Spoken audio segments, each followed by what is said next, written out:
Bonjour à tous et bienvenue dans cette exploration de la francophonie tout autour de nous. Commençons au Québec. Le Québec est situé juste ici. Saviez-vous que le Québec est un leader mondial dans l'utilisation du plexiglas? En 2020, pendant la pandémie, l'industrie de verre acrylique ou connue comme plexiglas a doublé de 2019 à 2020. Dans les temps du Covid-19, et aussi pour prévenir les vols, comme vous voyez ici, dans cette supermarché. On a aussi le beurre de cacahuète qui a été inventé ici au Québec.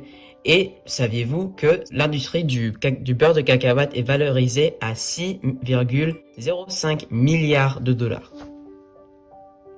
Ensuite, nous avons la Suisse, célèbre pour ses nombreuses inventions. D'abord, le chocolat du lait a eu ses racines en Suisse où Daniel Peter de Suisse a transformé les noix de cacao en barres de chocolat, consommables et absolument délicieux. Connaissez-vous l'origine de votre brosse à dents électrique? Eh oui, celle-ci vient aussi de Suisse. Alors, dirigeons-nous vers la Côte d'Ivoire. Saviez-vous que le Côte d'Ivoire est l'un des plus grands producteurs mondiaux du cacao? Le Côte d'Ivoire tout seul produit environ 2,1 millions de tonnes métriques de cacao, ce qui est 2/3 de la production du cacao mondial. Alors, continuons notre voyage à travers la ville, en Belgique. Célébré pour ses délices frites. Le marché des frites ici au McDo et autour du monde est valorisé à 15,7 milliards de dollars. Vous imaginez? Et ça continue d'agrandir en consommation.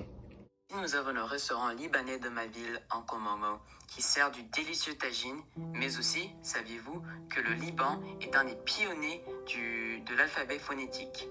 Passons ensemble à la République démocratique du Congo, connue pour ses diamants.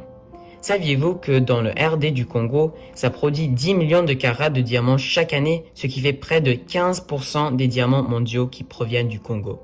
Regardons de plus près de cette bijouterie locale. Nous allons terminer notre voyage en France, où c'est connu pour ses pâtisseries et ses viennoiseries délicieuses. Donc nous allons en fait passer par l'école bilingue qui s'appelle la French American Academy, qui est essentielle dans notre communauté pour inspirer l'éducation bilingue.